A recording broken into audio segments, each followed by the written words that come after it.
Hello, അസ്സലാമു അലൈക്കും. എല്ലാവർക്കും സുഖമല്ലേ? നമുക്ക് സുഖമാണ്, അൽഹംദുലില്ലാ. ഞാനിപ്പോഴും വയനാട്ടിലാണുള്ളത്.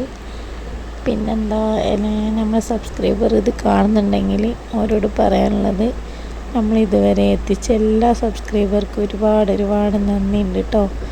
അപ്പോൾ സബ്സ്ക്രൈബ് ചെയ്യാത്തവരാണ് കാണുന്നതെങ്കിൽ സബ്സ്ക്രൈബ് ചെയ്ത് നമ്മളെ സപ്പോർട്ട് ചെയ്ത് കൂടെ നിൽക്കുക. നമ്മുടെ വീഡിയോസൊക്കെ കാണുക, ഷോർട്സൊക്കെ കാണുക കേട്ടോ. പിന്നെന്താ, എല്ലാവർക്കും നല്ല വിശേഷങ്ങളാണെന്ന് വിചാരിക്കുന്നു. അപ്പോൾ നമ്മളിന്ന് ചെയ്യാൻ പോകുന്നത് ഒരു കുക്കിംഗ് വ്ളോഗാണ്. അതായത് ഒരു കേക്കിൻ്റെ റെസിപ്പിയാണ് കേട്ടോ. ഞാനിത് വീഡിയോ എടുക്കാൻ വിചാരിച്ചതല്ല. അപ്പം മോള് ഫോണായിട്ട് വന്നിങ്ങനെ ഓരോന്ന് ചോദിക്കണ കണ്ട് അപ്പോൾ ഞാൻ കണ്ടത് കേട്ടോ. അല്ലാതെ ഞാൻ വിചാരിച്ചിട്ടില്ലായിരുന്നു. കേക്ക് എന്ന് പറഞ്ഞാൽ ഹൈലൈറ്റ് കേക്കൊക്കെ ഉണ്ടാക്കുന്ന ഒരുപാട് ആൾക്കാരുണ്ട്, നമ്മളൊന്നും ഒന്നുമില്ല. അപ്പോൾ ആ കേക്കിൻ്റെ റെസിപ്പി ഞാൻ എൻ്റെ രീതിയിൽ ഉണ്ടാക്കിയതാണ്. ആകെ പാളിപ്പോയൊരു കേക്കാണിത് കേട്ടോ. കാരണം ഉണ്ടാക്കിയതൊക്കെ നല്ല ടേസ്റ്റ് ഉണ്ടായിരുന്നു, കുഴപ്പമില്ല. പക്ഷേ എന്താ വെച്ചാൽ ഇതിൽ ഉപയോഗിക്കുന്ന കുറച്ച് സാധനങ്ങൾ കുറവായിരുന്നു. അത് പിന്നെയാണ് നോക്കിയത്, പിന്നെ ഉള്ളത് വെച്ച് അഡ്ജസ്റ്റ് ചെയ്ത് ആദ്യമായിട്ട് ഇങ്ങനെ ഒരു കേക്ക് ഉണ്ടാക്കിയത് കേട്ടോ. അപ്പോൾ കേക്കിന് മെയിൻ ഇൻഗ്രീഡിയൻസ് എന്ന് പറഞ്ഞാൽ സൺഫ്ലവർ ഓയിലാണ്. അത് ഇല്ലേന്നു. അപ്പോൾ ഞാൻ എന്ത് ചെയ്ത്, പാം ഓയിലാണ് കൂട്ടിയത് കേട്ടോ. പക്ഷെ എനിക്ക് തീരെ പ്രതീക്ഷയില്ലായിരുന്നു കേക്ക് നന്നാവും എന്നുള്ളത്. എന്തായാലും ഉണ്ടാക്കിയപ്പോൾ ഒരു കുഴപ്പമില്ല കേട്ടോ, നല്ല ടേസ്റ്റ് ഉണ്ടായിരുന്നു. പാം ഓയിലിൻ്റെ ടേസ്റ്റൊന്നും വ്യത്യാസമൊന്നും ഈ കേക്കിന് ഉണ്ടായിട്ടില്ല കേട്ടോ. പിന്നെ എന്താ വെച്ചാൽ രണ്ടാമത്തെ പേടി എന്താ വെച്ചാൽ, ബീറ്റർ ഞാൻ വീട്ടിൽ നിന്ന് ഇങ്ങോട്ട് വയനാട്ടിലേക്ക് നിൽക്കാൻ വന്നപ്പോൾ കൊണ്ടുവന്നതാണ്. അപ്പോൾ എന്താ പറയുക, കോഴിമുട്ടയും വിപ്പിംഗ് ക്രീമൊക്കെ ബീറ്റ് ചെയ്യണ ഇതെല്ലാം ഞാൻ കൊണ്ടുവന്നു കേട്ടോ. അത് ഞാൻ അവിടെ നിന്ന് ഇടയ്ക്കിടയ്ക്ക് ഓരോന്ന് ഉണ്ടാക്കുന്നതുകൊണ്ട് അത് ഞാൻ നമ്മളെ കയ്യിലൊക്കെ വെക്കുന്ന സ്റ്റാൻഡിന്മേലായിരുന്നു വെച്ചിരുന്നത്. ഇത് ഞാൻ ബോക്സിലിട്ട് വെച്ചിരിക്കുന്നു. ഞാൻ അതിലുണ്ടെന്ന് വിചാരിച്ചിട്ടാണ് ഇത് കൊണ്ടുവന്നത് കേട്ടോ. അപ്പോൾ ഇതും എന്താ കോഴിമുട്ടയൊന്നും ശരിയാവുമെന്ന് ഞാൻ പ്രതീക്ഷിച്ചിട്ടില്ല. അപ്പോൾ എന്തായാലും വേണ്ട, നമുക്ക് നോക്കാം കേട്ടോ. അപ്പോൾ ഞാൻ കേക്ക് വിപ്പിംഗ് ക്രീം വിപ്പ് ചെയ്യണമെന്ന് ഞാൻ എടുത്തിട്ടില്ല കേട്ടോ. അപ്പോൾ ഞാനിത് കേക്കിന് ആവശ്യമായ സാധനങ്ങൾ 4 കോഴിമുട്ട, ഒരു ഡ്രോപ്സും എന്താ പറയുക വാനില എസൻസ് കൂട്ടിയിട്ട് ഞാൻ നല്ലോണം ഒന്ന് ബീറ്റ് ചെയ്തെടുത്തിട്ടുണ്ട് കേട്ടോ. എന്നാലും മറ്റേ സാധനം വെച്ച് ചെയ്യുമ്പോഴാണ് നല്ലോണം പൊന്തി വരുന്നത്. ഇത് അത്ര പൊന്തുന്നില്ല കേട്ടോ. കുറേ നേരം ചെയ്ത് നോക്കിയാണ്. പിന്നെ കേക്ക് പൊന്തി വരുമോ സോഫ്റ്റ് ആവുമെന്ന് എനിക്ക് അതൊരു പ്രതീക്ഷയില്ലായിരുന്നു. പക്ഷെ ഒക്കെ നന്നായിട്ടുണ്ട് കേട്ടോ, കുഴപ്പമൊന്നുമില്ലായിരുന്നു.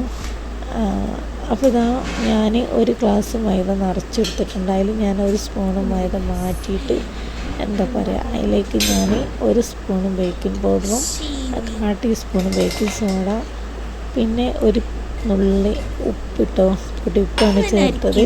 അത് കൊണ്ട് അരിച്ചെടുക്കാൻ കേട്ടോ. അപ്പോൾ അത് അരിച്ചെടുത്തതിന് ശേഷം ഈ കോഴിമുട്ട ബീറ്റ് ചെയ്തതിലേക്ക് ഇത് കൂട്ടിയിട്ടുണ്ട്. അതായത് സൺഫ്ലവർ ഓയിൽ ഞാൻ ഒരു 3 വലിയ ടേബിൾ സ്പൂണ് ചേർത്തത് കേട്ടോ. പിന്നെ പഞ്ചസാര പൊടിച്ചതും ചേർത്ത് മിക്സ് ചെയ്ത് വെച്ചിട്ടുണ്ട്. പിന്നെ അതാ കണ്ടില്ലേ, പാം ഓയിലാണ് അതിൽ ചേർത്തത് കേട്ടോ. അപ്പോൾ അത് ഇതിൽ ചേർത്തതിന് ശേഷം നല്ലോണം മിക്സ് ചെയ്യാണ് പൊടി ഇട്ടിട്ട് കേട്ടോ. പൊടിയൊക്കെ ഇട്ട് കുഴപ്പമില്ല. പിന്നെ നമ്മളിതാ ചെറിയൊരു പാത്രം വെച്ച് ബട്ടർ പേപ്പറൊക്കെ വെച്ചിട്ട്, സൺഫ്ലവർ ഓയിലാണ് ശരിക്കും ബട്ടർ പേപ്പറിൽ വെക്കേണ്ടത്. ഇതൊക്കെ ഞാൻ വീട്ടിലിങ്ങനെ എടുത്ത് വെക്കലാണ്. അപ്പോൾ അത് ഇവിടെ എന്തായാലും കേക്ക് ഉണ്ടാക്കേണ്ടി വരും. അപ്പോൾ ഞാനിതൊക്കെ കൊണ്ടുവരില്ല കേട്ടോ. ഇവിടെ അനിയത്തി പിന്നെ ഓക്ക് ഇതൊക്കെ ഭയങ്കര ഇഷ്ടമാണ്. അപ്പോൾ ഓക്ക് ഉണ്ടാക്കി കൊടുക്കാൻ വെച്ച് കൊണ്ടുവരുന്നതാണ്. അപ്പോൾ ഇതാ ബട്ടർ പേപ്പറൊക്കെ റെഡിയാക്കിയിട്ടുണ്ട്. അതും ഞാൻ ഈ ഓയിൽ വെച്ചിട്ടാണ് ചെയ്തത് കേട്ടോ. അപ്പോൾ ഇത് കുറച്ച് നേരം ചെയ്തിട്ടുള്ളൂ. കുറേ നേരം ചെയ്യുമ്പോൾ ഇതെന്താണെന്ന് അറിയില്ല. കാരണം ആ ബീറ്റർ നമ്മൾ കട്ടിയുള്ള ആഹാരങ്ങളൊക്കെ ബീറ്റ് ചെയ്യുന്ന സാധനമായിരുന്നു.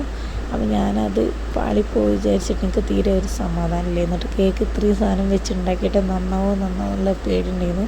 പക്ഷെ ധൈര്യമായിട്ട് നിങ്ങൾ ഉണ്ടാക്കിക്കോളിട്ടോ. നമ്മൾ ചില വീട്ടിലേക്ക് എല്ലാ സാധനവും കിട്ടണം എന്നില്ല. അപ്പോൾ ഉള്ളത് വെച്ച് ചെയ്യാൻ വിചാരിച്ചിട്ട് കേക്ക് തിന്നാതിരിക്കണ്ട കേട്ടോ. അപ്പോൾ നിങ്ങളത് ഉണ്ടാക്കി വെക്കുക.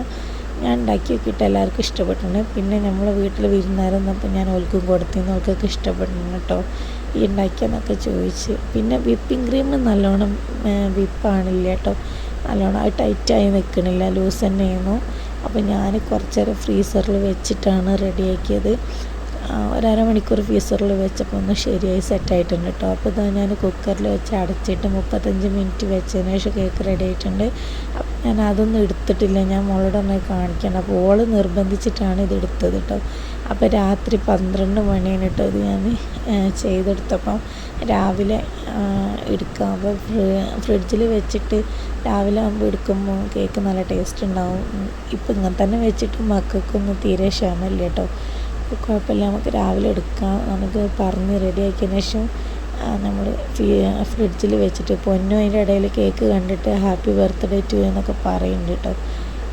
അപ്പം അങ്ങനെ ഞാൻ പിന്നെ വിപ്പിംഗ് ക്രീം കുറച്ച് നാം വെച്ചെടുത്ത് അഡ്ജസ്റ്റ് ചെയ്തിട്ടോ മക്കൾക്ക്. ചെറിയ പൊന്നൂനാണ് അധികം കേട്ടോ. അപ്പം ഞാനിതാ എൻ്റെ രീതിയിലുള്ളൊരു ഡിസൈൻ വരച്ച്, കാരണം വിപ്പിംഗ് ക്രീം ടൈറ്റ് അല്ലാത്തത് കൊണ്ട് നമ്മളെ ഡിസൈനൊന്നും മര്യാദക്ക് കിട്ടുന്നില്ല കേട്ടോ. അപ്പം ഞാനിതാ എന്നാലും കുട്ടികൾക്ക് ഇഷ്ടപ്പെടുന്ന നേരത്തെ കേക്ക് ഉണ്ടാക്കി കൊടുക്കുകയാണെങ്കിൽ ഇതൊക്കെ ഒന്ന് അഡ്ജസ്റ്റ് ചെയ്യാം നമുക്ക്.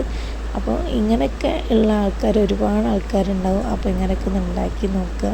അപ്പോൾ ഞാനിത് പാളിപ്പോയതുകൊണ്ടാണ് ഇടാൻ മടിച്ചുന്നത്. കേക്കൊക്കെ ഞാൻ എടുക്കണം എന്നുണ്ടായിരുന്നു, അതിൻ്റെ ഫോട്ടോസ് ഞാൻ മോളെ കാണാതെ ഇത്. പിന്നെ ഇത് ഉണ്ടാക്കിയതിന് ശേഷം ജിലുമോക്ക് ഇത് മുറിക്കാൻ വലിയ ആഗ്രഹമായിരുന്നു കേട്ടോ. പൊന്നൂന് പെട്ടെന്ന് ഇതെല്ലാവരും കൂടി കണ്ടപ്പോൾ ഷോക്കായി. ഞാളെ കൊണ്ട് ഉറപ്പിക്കേ പൊന്നു പൊന്നു മുറുക്കി